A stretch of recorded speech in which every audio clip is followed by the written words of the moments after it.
시안.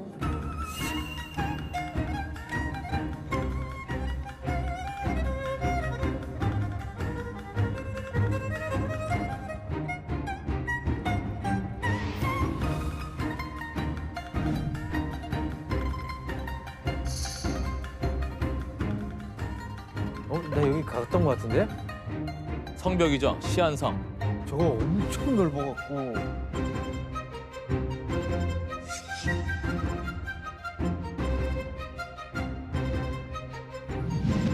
아, 여기도 가봤어. 진짜 멋있다. 진짜요? 나 저거 다 봤어.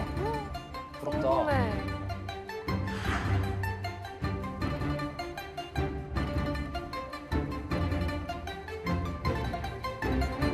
저거 장난 아니에요, 이거 진짜. 진짜 꼭 한 번쯤 보고 싶어요, 진짜. 아, 사람 진짜 많아. 어딜 가나.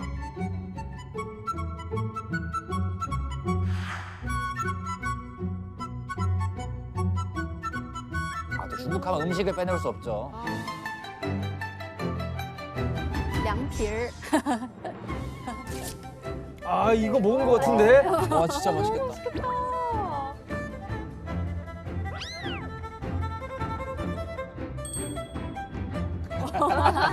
귀여워.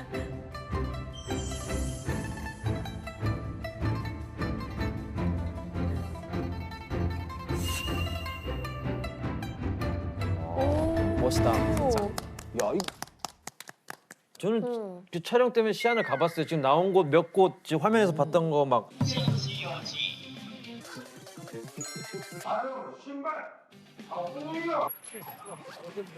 가자, 가자.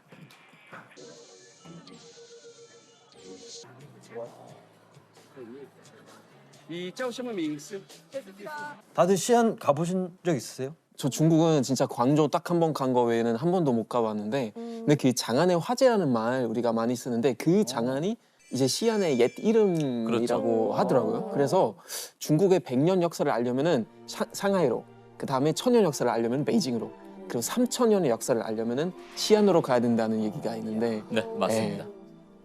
중국 역사상에서 빼놓을 수 없는 도시죠. 한마디로 그냥 역사 도시? 예.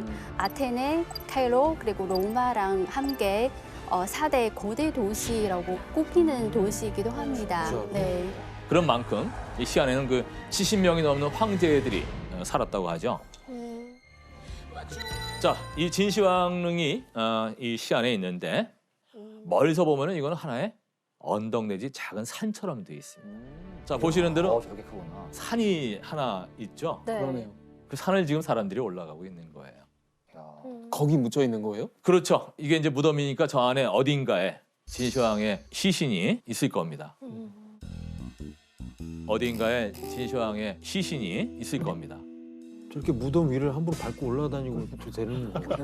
우리 상식 속으로는 근데 저러면 안 되는 건데. 저거는 현대에 이제 관광객들을 위해서 이렇게 길을 만들어 놓은 거겠죠.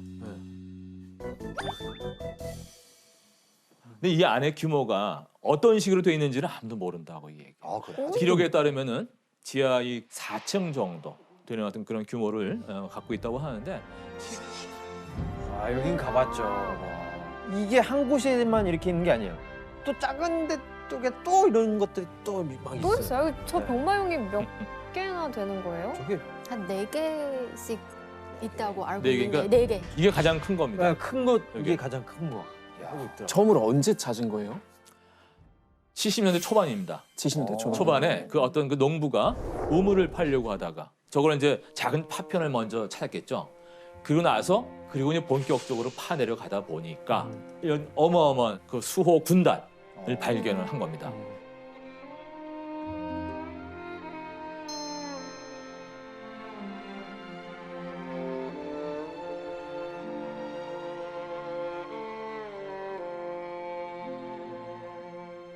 지금도 계속해서 발굴을 하고 있어요. 발굴 하고 있어요, 옆에서 계속. 이거를 다 완료하게 되면은 약 8,000기의 어떤 그 병사들하고 그리고 500여 필 정도 되는 말 그리고 전차가 약 130대 정도가 이제 나올 거라고 예상을 하고 있는데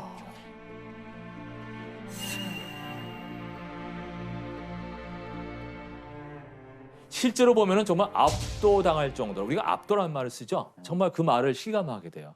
저도 보고 너무 깜짝 놀란 게 표정 다르고, 옷 다르고. 엄청난 노동. 그러니 이런 것을 만들 수 있었던 그런 진시황이라는 사람이 얼마만큼 강력한 그런 권력을 가졌는가 하는 것도 우리가 알 수 있는 거죠. 그러네.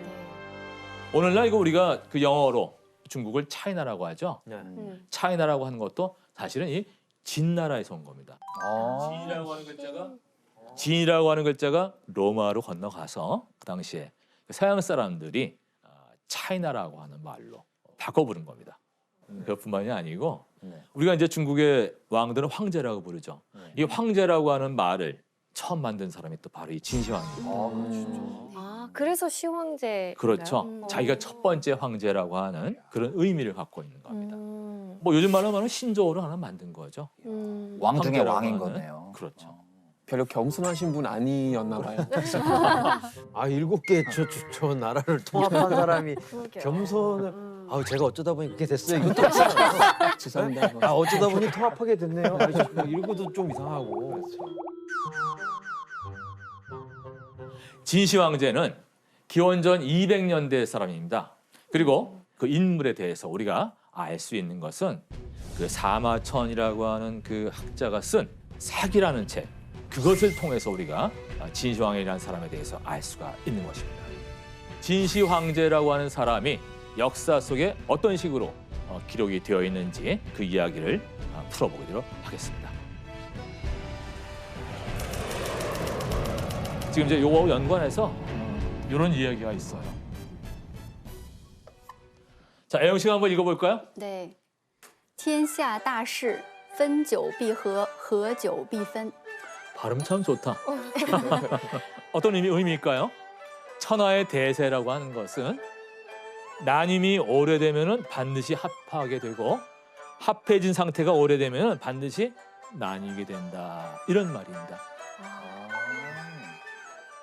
자, 진시 황제가 통일 국가를 이루기 전까지만 해도 중국은 7개의 나라로 나뉘어 있었습니다. 이걸 이제 우리가 전국 시대라고 하는데요. 이 7개 나라가 그냥 있었던 게 아니고 계속 싸움질을 합니다. 전쟁을 벌인 겁니다.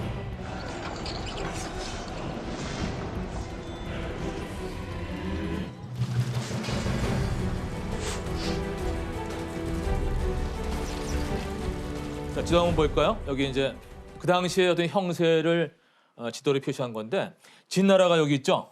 네. 그리고 이제 진나라 이외에 6나라들이 이런 식으로 쭉 늘어서 있던 겁니다.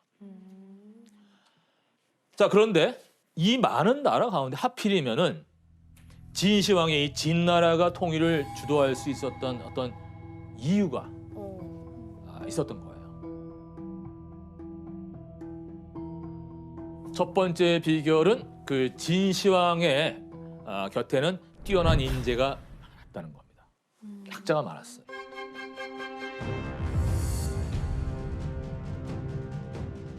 다른 나라는 모르겠지만 이 진나라는 조나라라는 뭐 초나라, 한나라 다른 지역에서 온 인재들이 굉장히 많았어요. 인재들을 천하 인재들을 다 모았다는 거예요. 외부인들을 다 진나라로 데리고 왔다고요? 이렇게 불러온 거예요. 인재들을. 예를 들면은 이사라고 하는 이사는 이 초나라 출신이에요. 옆 나라는 초나라 출신인 이사라고 하는 그런 뛰어난 어떤 그 신하가 있었습니다. 굴러온들이죠. 기왕에 있던 진나라의 어떤 다른 인재들은 다른 신하들 미웠을 거예요. 그래서 진시황한테 그런 얘기를 하는 거예요. 이 사람들 나중에 간첩될 수도 있어. 뭐하라고 받아줘? 쫓아냅시다. 그 얘기를 이사가 들었습니다. 이사가 듣고 간 축객서라고 하는 아주 유명한 명문을 씁니다. 내용은 뭐냐? 외부에서 온 이런 신하들을 객경이라고 이야기했는데 이 객경들이 필요 없는 게 아니다. 너희들이 이런 건 내치면은 진나라는 발전할 수가 없다. 이런 논리를 편 거예요. 그 내용도 내용이지만 그 문장 자체가 너무 훌륭해서 지금도 이 한문 공부하는 사람들이 그 글을 꼭 읽어요. 진시 황제는 그 이사의 그 논리를 받아들입니다. 그리고 이사를 굉장히 중용을 해요. 그래서 이사가 진시 황에게 뭐라고 이야기를 하는 거 아니?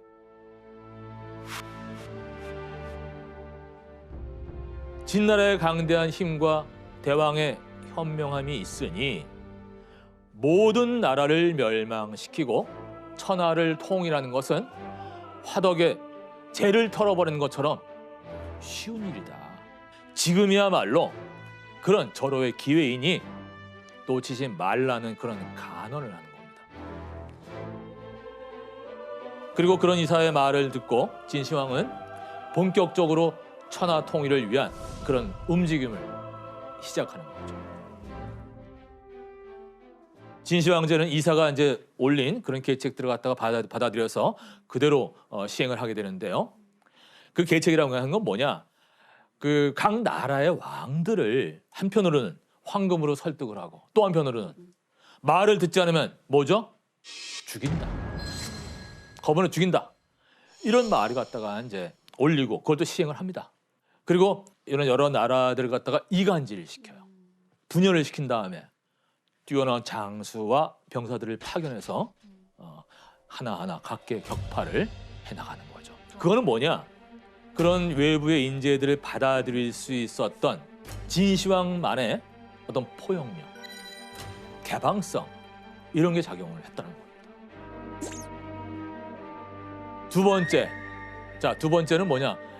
그 또 다른 비결 하나 있는데 그건 뭐냐? 엄격한 법을 시행했어요. 상을 줄 건 상을 주고 벌을 줄 건 벌을 주는 걸 명확히 한 겁니다. 가장 이제 대표적인 게 바로 육아하고 법가예요.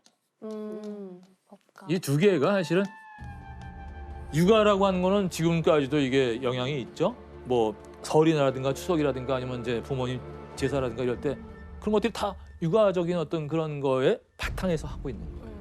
이건 성선설이고 인간의 본질은 선한 것이다. 아니다. 법가는 뭐냐? 아니야. 인간의 본질은 악한 것이다. 해서 법으로 다스려야 한다고 얘기했어요. 이 가운데 진나라는 법가를 따라간 거예요. 법가를. 그래서 법 같은 것이 굉장히 엄격하게. 그래서 뭐 군대 같은 것들을 동원할 때도 마찬가지고 그런 어떤 기강이라든가 규율이라든가 이런 것들을 갖다가 엄격하게 한 겁니다.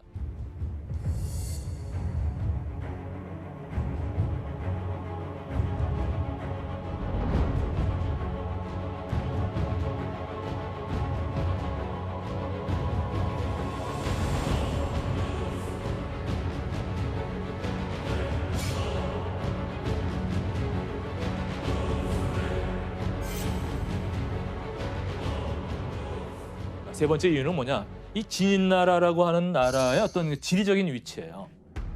좀 치우쳐 있죠, 한쪽으로. 변방이잖아요. 그 당시에 중원이라고 하면은 여기를 이야기하는 겁니다. 중심지, 문화의 중심지고 여러 가지 모든 것의 중심지예요. 이쪽은 바깥에 오랑캐 땅이잖아요. 실제로 해서 이 진나라는 이런 것이 단점이면서 장점일 수 있었던 겁니다.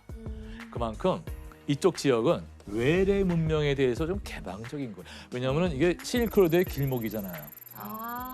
문명의 어떤 교통로입니다. 그러다 보니까 외부 문명에 대한 거부감 같은 게 좀 적은 곳이라는 겁니다.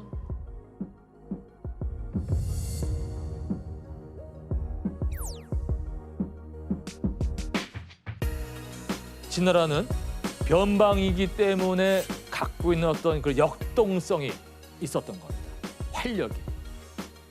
그리고 잠재력이라고 할 수 있는 그런 가능성들이 컸던 땅이었던 거예요. 그 진나라가 강국이 될 수밖에 없는 그런 요소로 작용을 했던 겁니다.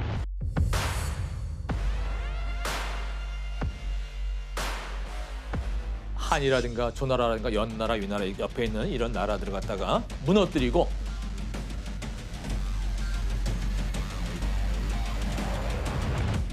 초나라를 치기 위해서 이제 준비를 하고 있었어요. 그래, 초나라 초나라가 좀 크죠. 네, 엄청 크네요. 거기. 천하를 통일하고 못하고는 바로 이 싸움에 달려있다고 할 정도로 초나라는 강했고 또 진시황제는 여러 장군들을 모아서 군사가 얼마나 필요한지를 의논을 합니다. 그때 젊은 장군과 나이 많은 장군 두 사람이 나와요. 젊은 장군은 20만이면 충분해 라고 주장했어요. 노장군은 20만 부족해. 한 60만 원? 자, 진시황은 먼저 젊은 장군한테 20만 원 줍니다. 실패했어요. 실패하고 돌아왔습니다. 그 다음에 노장군 말을 듣는 거죠. 아, 이건 아니구나. 60만 원 딱 줍니다. 근데 60만 원 줬는데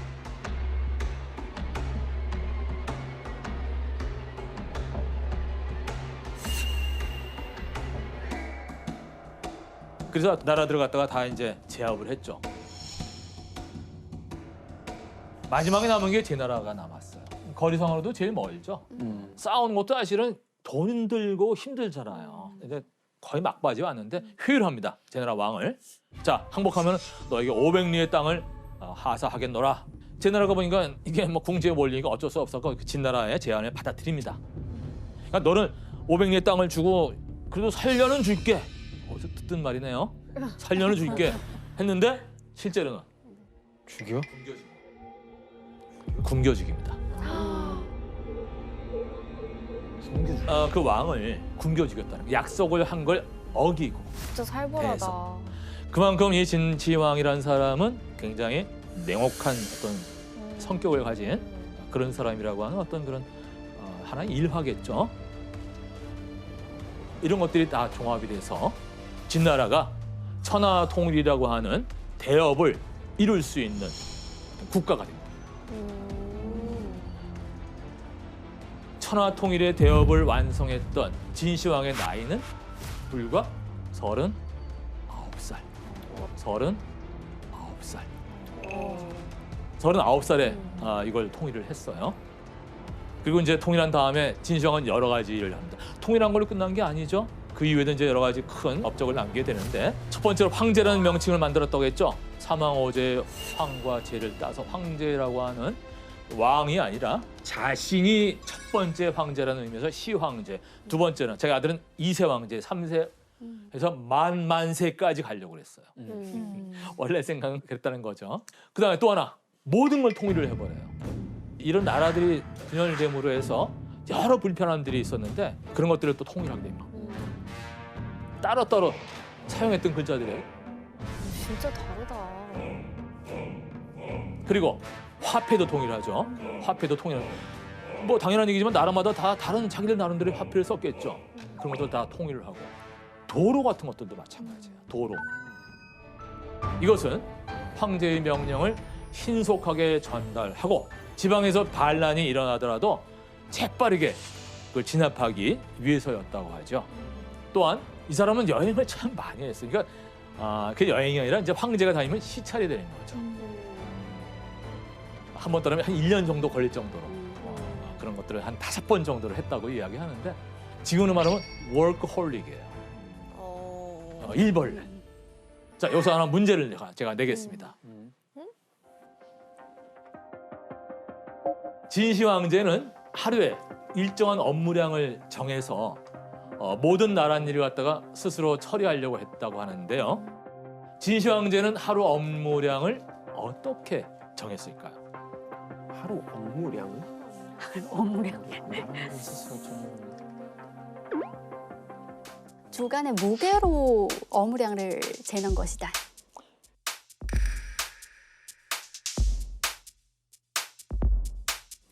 정답! 맞습니다. 정답입니다. 애영 씨가 말한 게 정답인데 아니, 진시 황제 재밌는 소재가 되게 많잖아요. 그래서 영화나 드라마에서 뭐 하도 많이 나와가지고 저는 진시 많이 황제 다루셨구나. 역사를 교과서에서 배운 거 아니고 드라마 보면서 많이 배웠어요. 그러면은 종이를 쓰기 전에는 뭘 썼을까? 어디다가 글자를 썼을까요? 서판인가요? 서판. 서판. 나무를 평평하게 만들어서. 그냥 나무가 아니고 대나무를. 왜냐하면 대나무가 변형이 좀 덜 되죠.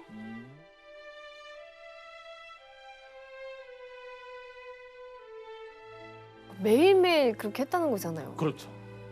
이런 것들을 이제 쭉 써서 구멍을 뚫어갖고 쭉 꿰요. 그럼 이게 책이 되는 거예요. 이 자체가. 여러분들 혹시 한자로 책하면 이게 책이죠? 한자로. 바로 이 주간의 모양을 딴 거예요. 신기하다. 진시황이 업무 처리를 했을 때 이거를 썼던 거예요. 이렇게까지 해서 이 진시황이 모든 제도를 통일하고 또 직접 상소문까지 처리했던 이유는 바로 황제의 권력을 집중시키기 위한 것이었습니다.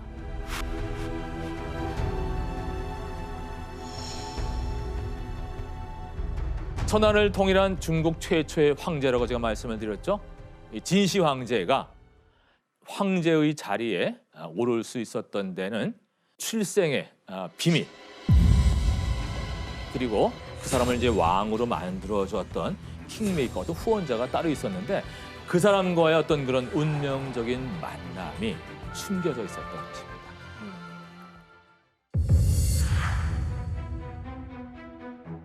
자, 진시 황제에도 아버지가 있었겠죠? 자초라는 사람이었어요. 진나라의 이제 왕자였습니다. 적장자는 아니었어요. 왕이 개성을 할 수 있는 그런 위치에 있질 않았습니다. 그러다 보니까 이제 이 사람이 이제 조나라로 인질로 보내게 됐는데 거기에서 어떤 한 사람을 만나게 돼요. 여불위라고 합니다.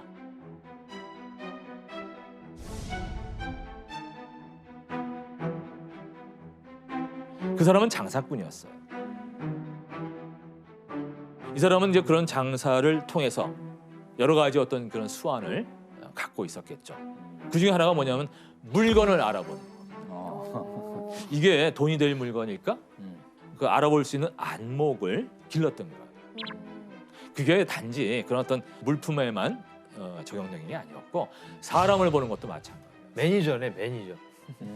매니저 엔터테인 길거리 캐스팅하고 뭐 일종의 그렇게 이야기할 수도 있겠죠. 네. 네. 아무튼 이 사람이 우연찮게 조나라에 갔다가 이 사람을 보게 돼요. 장사꾼으로서 어떤 감이 따온 거죠. 아, 이건 물건이야. 一定将您送回秦国，请您全心全意相信吕不韦。秦王孙，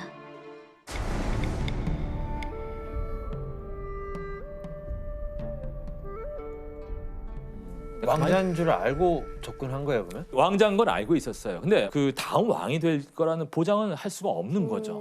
없는 건데 그 당시에 어떤 그 진나라의 상황은 어떤 상황이었느냐? 자초의 아버지가 가장 총애하던 정비한테는 아들이 없었습니다. 이제부터는 이 장사꾼의 수완에 달린 거예요. 바로 그런 상황을 만든 겁니다. 원래는 아니었는데. 야. 어떻게 하면 될까요? 자초를 그쪽으로 옮기면 되잖아. 그래서 야. 아버지가 이 자초를 갖다가 태자로 삼아버려요. 드립니다. 성공했네. 야. 그리고 나서 얼마 있다가 또 하나의 사건이 있었어요.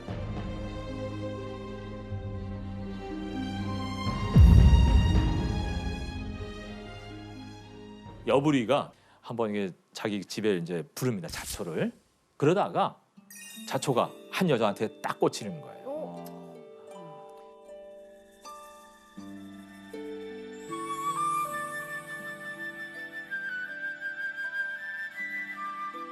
근데 그 여자가 또 하필이면 여부리의 애첩이었습니다. 아, 복잡하네요. 벌써.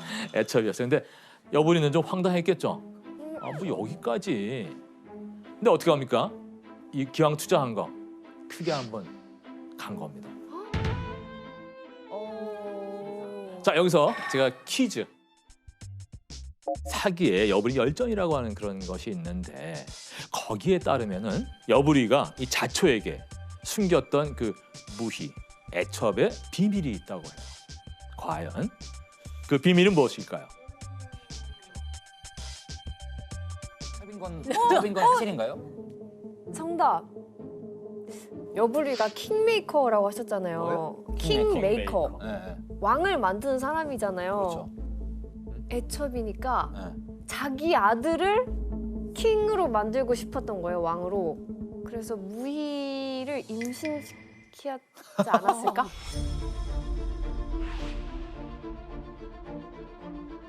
그 상태로 보내면은 그 사람이 자신의 아들이 왕이 될 거다. 그죠. 와, 그건 너무 빅픽처인데요.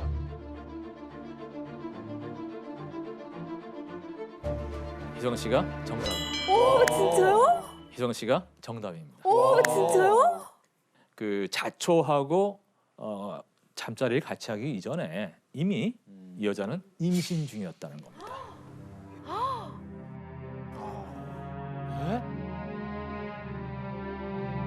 그리고 나서 낳은 게 바로 진시황.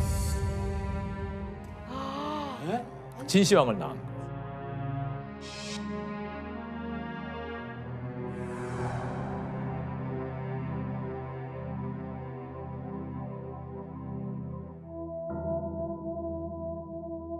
아니 그러면 결국에는 진시황의 아버지는 과연 누군지. 누구일까 하는 게. 야, 자초냐, 여불이냐. 여불이냐. 자, 그렇다면은 자, 당시에 그 진나라를 다스리던 왕, 그 할아버지가 죽고 나서 마침내 그 아버지가 왕의 자리에 오르게 됩니다. 근데 무슨 운명의 장난인지 모르겠는데 자초의 아버지가 즉위 1년 만에 또 죽어버려요. 그리고 이제 자초가 진나라 왕이 되는 거죠. 자, 저 여부리는 그러니까 이 자초를 왕으로 만든 1등 공신이 된 거죠. 그러다 보니까 왕을 보필하는 최고 관직인 승상의 자리에 오르게 됩니다. 뭐 그런 직위만 오른 게 아니고 재산, 이 경제적으로도 보상을 받죠. 그래서 세금을 받았을 수 있는 10만 호의 땅을 또 하사를 받게 됩니다. 땅까지. 야, 진짜 안목이 좋네. 그거 자기 대단한 계획 장사꾼이다. 자기가 딱딱 짜놓은 대로 흘러가네요. 자, 근데 이 진시황의 아버지인 자초도 왕위에 오른 지 3년 만에 죽어버려요. 3년 만에. 그래서 이제 진왕정이 왕위에 올랐을 때 나이가 13살이밖에 안 됐을 때였어요.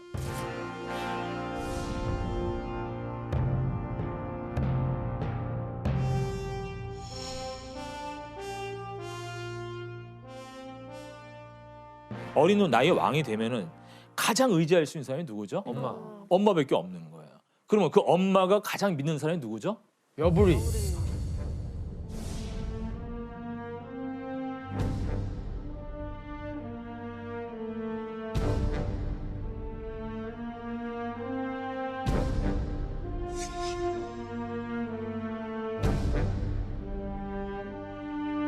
여부리의 어떤 권력이 얼마만큼 강했냐 하면은 주변 나라에서 이 학식이 있다고 하는 어떤 그런 사람들 갖다가 다 모았어요. 3,000명이나. 그래서 그냥 모아서 그냥 권력 끝난 게 아니고 책을 하나 펴내게 합니다. 책을 편찬했는데 그게 바로 여시춘추라는 책이에요. 여시춘추는 지금으로 말하면 일종의 백과사전이라고 생각하시면 돼요. 이 세상의 모든 정보를 다 모아놓은 거죠. 그리고 이 사람이, 이 여부리가 이 여시춘추라고 하는 책을 펴내고 그 책에 대해서 얼마만큼 자부심을 가졌는가 하면은 이 책이 나온 다음에 방을 걸었답니다. 만약에 이 책에서 한 글자라도 고칠 수 있는 걸 발견하는 사람은 내가 천금을 주겠다. 그만큼 자부심을 가진 거예요. 이게 황제나 가능한 일이었어요. 그러니 이 여부리라는 사람이 황제가 아닌데도 불구하고 그만큼 큰 권력을 휘둘렀다, 이렇게 볼 수가 있는 겁니다. 그런 가운데 또 하나의 그 문제가 하나 더 있었어요. 뭐예요? 아, 문제 많네 정말. 문제가 참 많아. 드라마 소재로 딱이네요. 그러니까요. 진짜. 그 진시황의 엄마가 여부리하고 무슨 관계였다고 했죠? 그렇죠. 애인이었죠. 그럼 그 다음에는 어떤 관계였을까요? 두 사람은 서먹서먹하지 않을까요, 그래도? 아니지. 알고. 그리워하지 아닌가? 않을까? 제가 잘 모르네요, 그런 거는. 아, 막 내통하고 그런 거 아니에요? 그거죠. 남녀 관계라고 하는 것이 결과적으로 나중에 여부리하고 계속 그런 관계를 맺게 된 겁니다.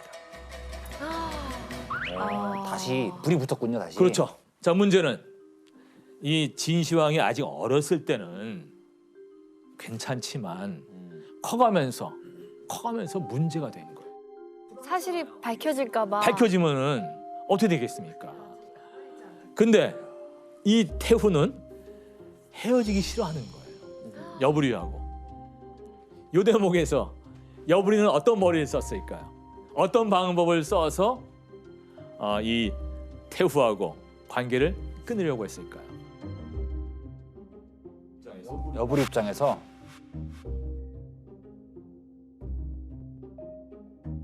내시를 전업하는 거, 내시. 내시로. 여부리가 내시가 되는 거죠, 내시. 여부리가 환관이 되는 거죠. 황간. 그건 권력을 너무 포기해야 되는. 그러니까 너무 잃는 게 많죠. 대체물이 있으면 되잖아요. 대체물을 만들어 준 거예요. 그래서 노예라고 하는 그런 어떤 다른 남자를 태우에게 소개를 해주고 자신은 이제 빠져버리는 거예요. 그래서 이제 노예가 잘 맞은 건가요? 잘 맞았죠. 결과적으로는 조기 태우가 쪽이랑. 좋아했습니다. 어. 애를 둘을 낳았다고 그러죠. 그 사이에서. 아, 정말요? 노예와 태우 사이에서 애가 그러면 어떻게 되나? 진시황하고는 그 애들하고 관계는 어떻게 되는 거죠? 형제죠. 형제죠. 이복 형제. 이부 동모가 되겠다. 이부동무. 여러분들이 좀 그 얘기 들으면 좀 조마조마하고 이제 좀 뭐랄까 걱정했던 대로 이 일 다 발각이 돼버려요. 이 일 다 발각이 돼버려요. 세상에 이게 비밀이 없잖아요. 이야, 발견. 어떤 고발장이 하나 들어온다 그러죠. 누가 이제 그걸 찔른 거야 한마디로. 그리고 또 거기다 그걸로 끝난 게 아니에요. 왕이 죽으면은 그 사이에서 나는 애를 갖다가 후계자로 삼는다. 이런 얘기까지 있었다고 합니다. 노예가 실제로 그 왕의 옥새하고 태후의 인장까지 위조해서 반란을 일으키려고 했다는 그런 말도 있습니다.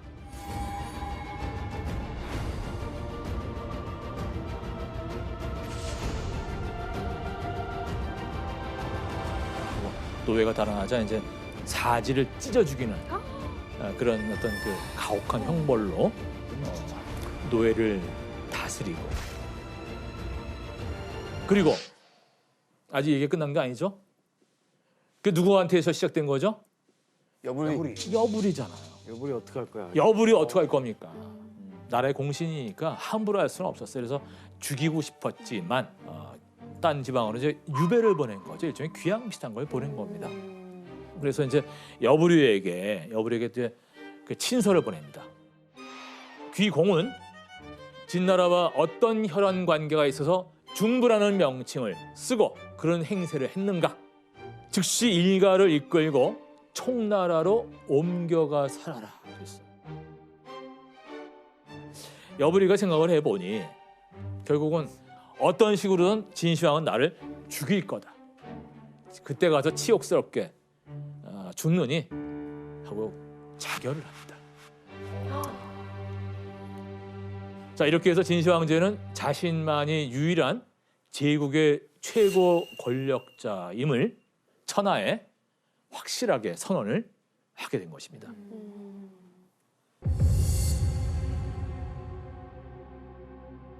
백성들을 죽음으로 몰아넣는 폭정을 시작하게 되는 것입니다.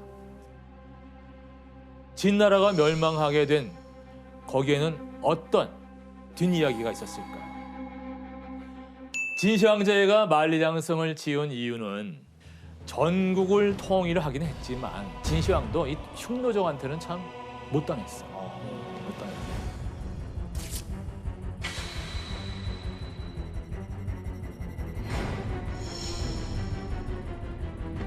진시황제가 이제 그들을 막기 위해서 북쪽 현계에다가 이제 만리에 달하는 그런 거대한 장성을 세우라고 이제 명령을 하는 거죠.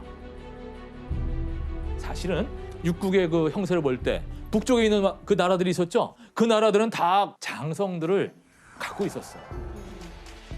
북방의 침입을 막기 위해서 이전부터 세워져 있던 성벽들을 연결해서 진시황 그때 새롭게 만든 게 아니고 요 지역에 있는 장성들을 활용을 한 겁니다. 새로 쌓은 것도 있고 저런 것들을 또 보수한 것도 있고. 그런데 나라를 지키기 위해서 시작한 그 만리장성 사업이 오히려 백성들을 갖다가 죽음으로 몰아넣었고 그리고 진나라의 멸망의 기운을 가져오게 되었습니다. 이 공사에는 무려 30만 명 정도의 병력이 동원됐다고 하는데요. 눈보라 그리고 비바람이 몰아쳐도 이를 멈출 수가 없었다고 하죠. 얼마나 힘들었을까. 진짜. 잠은 길거리에서 자야 됐고 왜냐? 이게 산이잖아요. 저기 뭐 변변한 숙소가 있었을까요? 그리고 먹는 것도 부실했겠죠?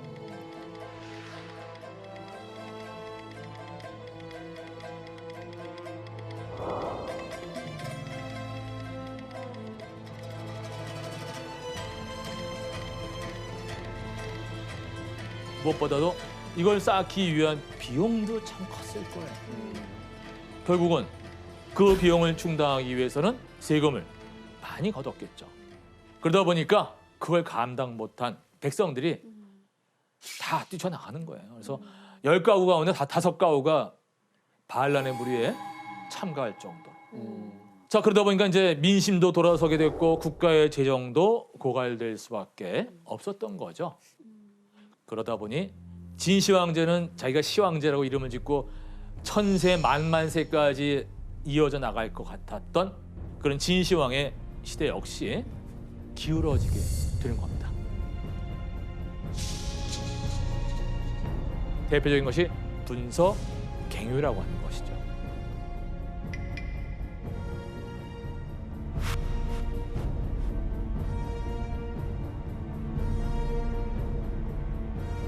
통일을 이루긴 했지만 사람들 사이에서 전체주의, 통일국가에 반대하는 학살이 그 주의를 떠돌고 있었던 거죠. 자, 진시황제는 이런 학살에 여러 사람들 주위에 이제 이런 떠도는 어떤 유언비어라고도 할 수 있습니다. 그런 거에 이제 백성들이 선동당할까봐 걱정을 한 거예요. 자, 그러던 중에 이사가 극단적인 어떤 탄압 정책을 주장하게 됩니다.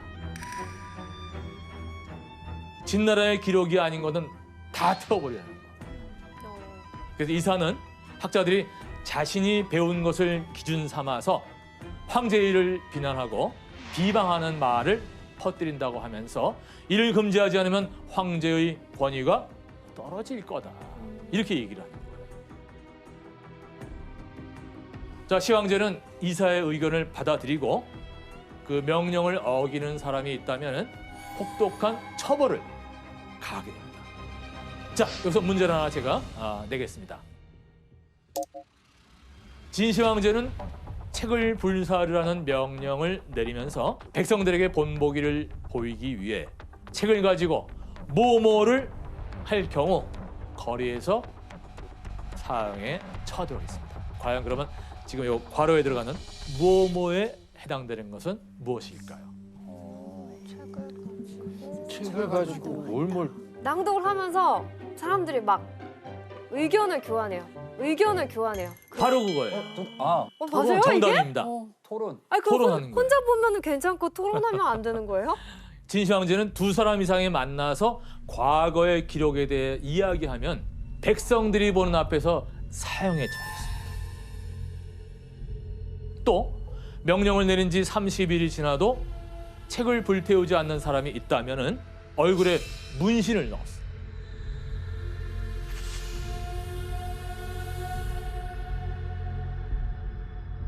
흉측하게 누가 봐도 저놈은 죄인이네 하는 거 알아볼 수 있게 낙인을 찍어. 낙인을 찍어버려요. 얼굴에 얼굴에다가.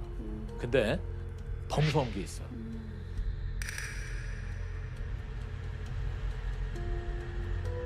옛날 기록을 가지고 현실을 비난하는 사람이 있다면 삼족을 멸했습니다. 여러분들 삼족이 뭔지 아세요?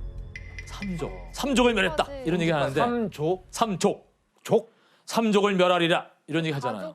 3대 3대는 그냥 뭐 대를 얘기하는 거죠. 나를 기준으로 한번 생각해 보세요.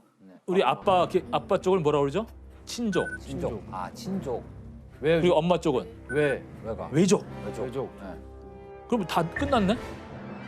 그럼 세 번째는 뭔가요? 배우자? 가족? 그거죠. 배우자. 그걸 뭐라 그러죠? 배우자는 뭐라 그래요? 사돈. 처가까지. 그래서 처가까지. 아니 근데 책이라는 거는 읽고 나서 거기에 대한 의견도 얘기하고 잘난 척 하라고 있는 건데 그걸 못하게 하니까. 야. 아 그런 거 뭐 이렇게 막 제안하고 하려면 일이 많았겠네요 진시황제가. 자, 이제 진나라에서 권력을 가진 사람은 진시 황제가 유일했던 겁니다. 하지만 이에 대해서 유생들의 불만이 커지고 진시 황제를 더욱 비판하게 되는 거예요. 그러다 보니까 그런 사람들을 갖다가 탄압하기 위해서 더 강력한 그런 처벌을 하게 됐는데 그게 바로 뭐냐? 유언비어를 날조한다는 죄명으로 유생들을 갖다가 신문하고 그리고 그냥 신문을 끝나는 게 아니라 다른 사람을 찔르는 거예요. 다른 사람 잘못을. 그렇게 해야만 풀려나도록 했어요. 그런 식으로 해서 굴을 엮듯이 엮어낸 사람들이 약 460여 명에 이르렀는데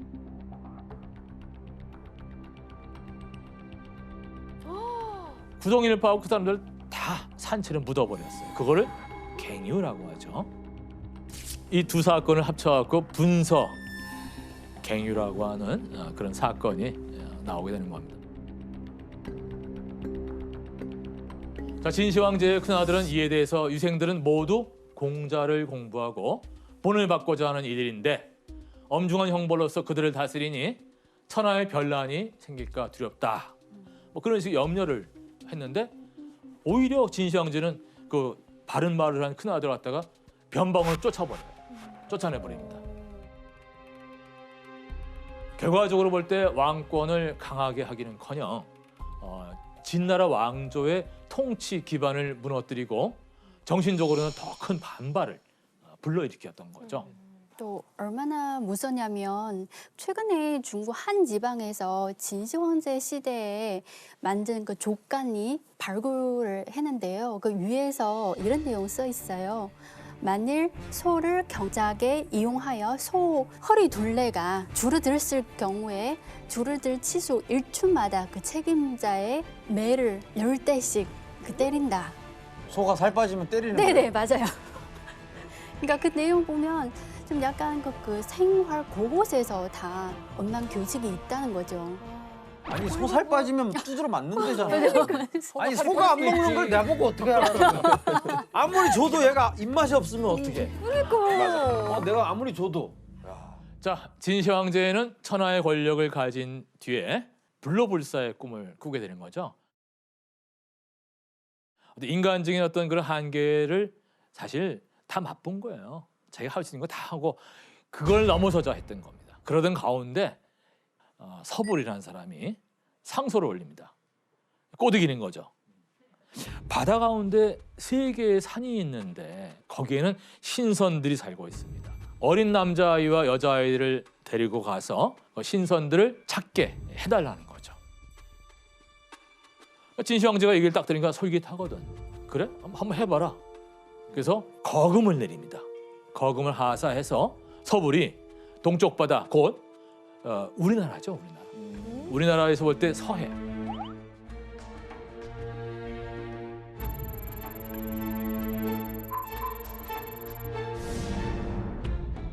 신선을 찾겠다고 떠나긴 했지만 서불도 뭐 어디서 그걸 찾습니까? 그쪽으로 떠나서 소식이 소식이 돼버리는 거예요. 한마디로 사기를 친 거죠. 황제한테 삥 뜯어갖고 어디로 가버린 거예요, 그냥.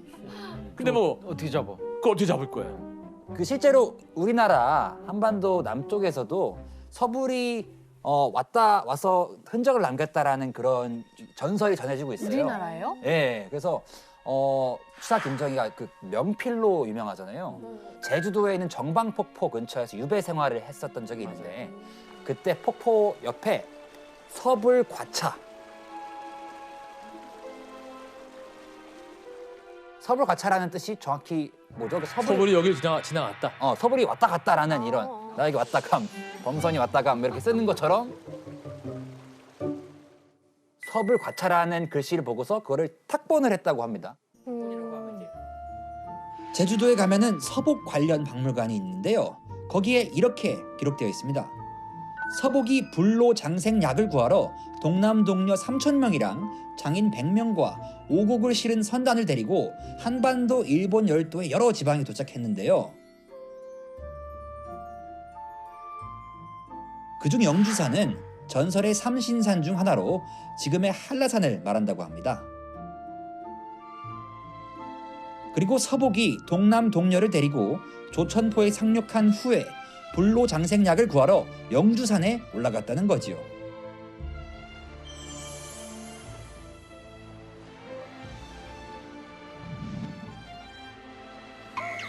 서복 일행은 제주도에 머무는 동안 정방폭포의 절경에 감탄해서 정방폭포 암벽에 서불과차라는 단어를 새겼다고 전해집니다.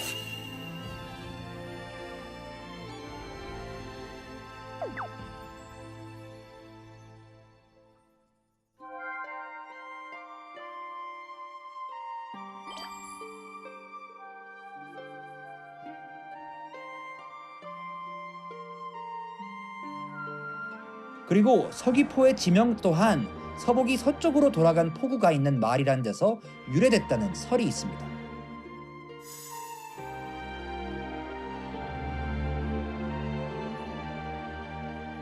자, 진시황제는 불사약을 구하기 위해서 할 수 있는 모든 노력을 다했습니다. 그 중에 하나가 이제 스스로 신선이 되려고 한 것이었는데 자신을 신선이라고 칭하는 두 사람이 나타나서 자신들이 약을 구하러 갔지만은 방해물이 있는 것 같다. 약을 구하기 위해서는 황제가 악귀를 피해서 진인이 되어야 한다고 이야기를 하게 됩니다. 네? 진인, 그게 뭐예요? 진짜 사람이죠. 예전에 그 신선을 추구했던 중국 사람들이 만들어낸 하나의 그런 개념입니다. 진인. 물에 들어가도 젖지 않고 그리고 불에 들어가도 타지 않고 구름을 탈 수 있으며 천지와 함께 영원히 존재하는 그런 신선과 같은 존재다. 그 경지에 도달하려면은 황제가 거처하는 곳을 사람들이 모르게 해야 된다라고 당부를 합니다. 그래서 진시황제는 당장 내가 진인을 사모해 왔다. 지금부터 진인이라 하고 나를 짐이라고 부르지 않겠노라. 그렇게 명령을 합니다. 그리고 수도북은 200리 안에 궁궐 270곳을 구름다리로 다 연결을 해버려요.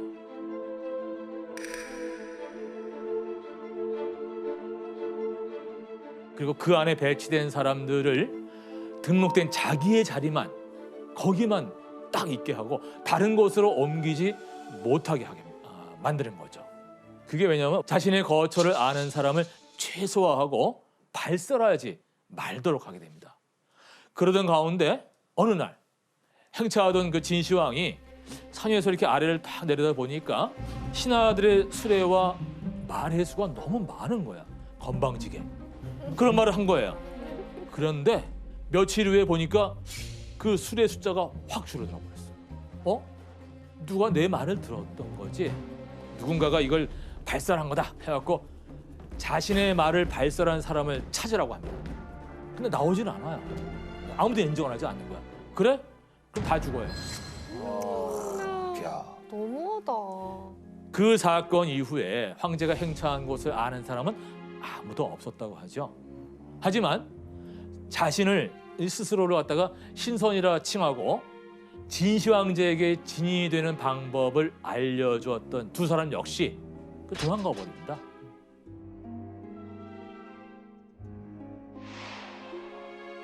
강력한 전제 군주로서 진나라를 다스리고 인간의 마지막 욕망인 영생을 갈망했던 진시황제. 자, 그의 죽음도 인생처럼 화려했을까요? 진시황제가 죽기 1년 전에 불길한 일이 여러 번 나타나게 됩니다. 어느 날 하늘에서 유성이 떨어졌는데 그 유성이 땅에 닿자마자 다 타버리지 않고 돌이 되어버렸어요. 근데 백성 가운데 누군가가 그 돌에 진시황제가 죽고 땅이 나뉜다라는 글을 새겨놓은 겁니다. 그 소식이 진시황제의 귀에 들어가게 된 겁니다. 그래갖고 곧바로 사람들을 보내갖고 이제 다 신문했는데 자백하는 사람들은 찾을 수가 없었던 거죠. 그러자 또 그 주위에 있던 사람들을 다 죽여버려요. 그리고 돌도 다 태워버립니다. 진시황제는 그 다음에 전국을 이렇게 시찰하는 가운데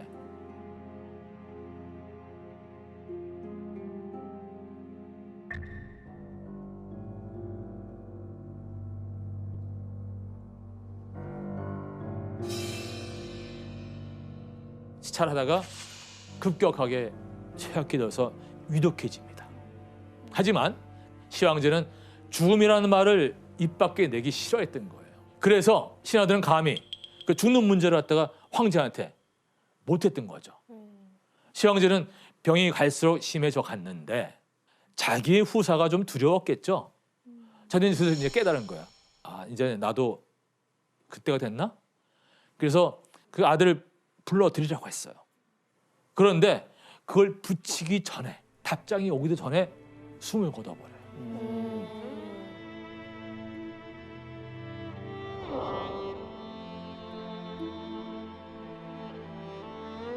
그게 바로 대업을 완수한 지 11년째 되는 그 해였어요. 진시황이 사망의 원인에 대해서도 여러 가지 설이 있어요. 예, 하나는 진시황 어려서부터 몸이 되게 허약했고요. 또, 예, 원래 기관지염 그리고 연골증이 앓았는데 또 커서 왕이 된 다음에 워커릭이잖아요. 또 스트레스를 받아서 뭐 간질이 증상도 있었고 그래서 그 장거리 가는 동안 간질이 좀 발병해가지고 그냥 사망했다고 그런 설이 있더라고요. 몸이 약했구나.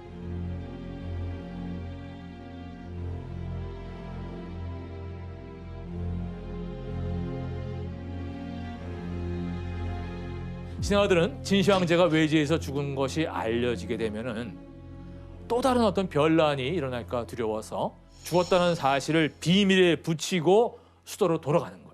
그걸 왜 자꾸 그걸 유지하고 있는 거예요? 안 알리고? 수도회가 모든 것들을 세팅해 놓기까지는 시간이 좀 필요했던 거죠. 진시황제가 죽고 그때 그 주위에 있던 간신배들이 장난을 치는 거죠. 왜? 생각을 해보니 똘똘한 큰아들이 오면은 자신들은 뭐가 됩니까? 힘을 쓸 수가 없죠. 아까 뭐라고 그랬죠? 그 큰아들이 그 아버지한테 바른 말 했다가 어떻게 했습니까? 변방으로 쫓겨갔다고 했죠. 그래서 유언장을 살짝 바꿉니다. 어떻게 바꾸냐면 변방에 나가 있는 큰아들에게는 너 죽어. 자살해라. 자결해라. 그리고 내 뒷자리는 호해에게 물려주겠다고 위조를 한 위조를 거예요? 한 거예요. 결국은 큰아들은 그걸 받고 자결을 합니다. 아이고. 아버지가 죽으라니까 죽어야죠.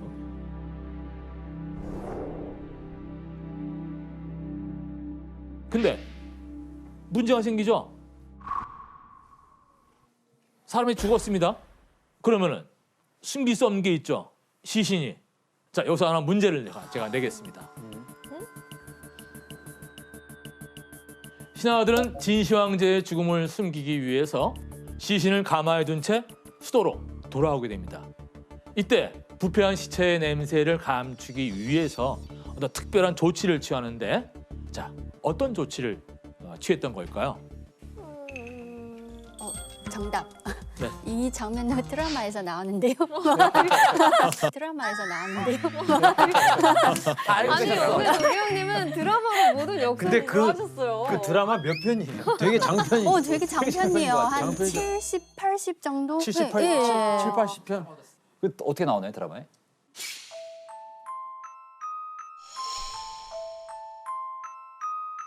석은 무슨 생선 네. 가마에 넣어가지고 예, 비슷한 냄새예요. 정답입니다. 그쵸, 그것도 썩은 시체니까. 애영 씨가 말한 게 정답인데 딱 정확하게 말씀하신 거예요. 썩은 생선 냄새. 그걸로 이제 덮어버린 거죠. 소금에 절인 그런 고기를 술에다 실었다고 합니다. 아 근데 너무 비참한 것 같아요. 징그럽다. 시체 막 물고기들이랑 같이. 그러니까 이 신하들은 평상시와 마찬가지로 황제가 살아있는 것처럼 정사를 알리고 수라상도 그대로 올렸어요. 황제가 평소에 수행해야 했던 어떤 그 결제 같은 것들도 환관이 다 대신을 하는 거죠. 죽고 나면 어떤 권력도 소용이 없네요. 그렇죠. 한순간이네요, 진짜. 그렇게 6개의 나라를 통합하고 뭐 신처럼 살았던 사람이 마지막은 썩은 생선과 함께 이렇게 가는 게 난 너무 그거를 잘했으면 정말 최고의 황제로 남을 법한 이 그게 좀 안타깝네요. 이 진시 황제는 백성들을 사지에 몰아넣고 만리장성이라든가 아방궁, 진시황릉, 그리고 병마용갱 뭐 이런 등등의 어떤 과도한 토목 공사를 진행을 했습니다. 그로 말미암아서 국가 재정은 바닥을 드러냈던 거죠. 그리고 그걸 보충하기 위해서 가혹한 세금까지 걷게 되니까 백성들의 저항이 점점 커지게 되고 급기야 곳곳에서 반란이 일어나게 됩니다. 시황제가 자리에 있던 바로 그때 천하는 이미 무너지고 있었으나 황제 자신은 그것을 알지 못했다. 이거는 후대 역사가의 평이에요. 왕의 자리에서 강력한 권세를 누리려고 했던 진시 황제. 하지만 그가 죽고 3년도 안 돼서 진나라는 멸망을 하게 됩니다.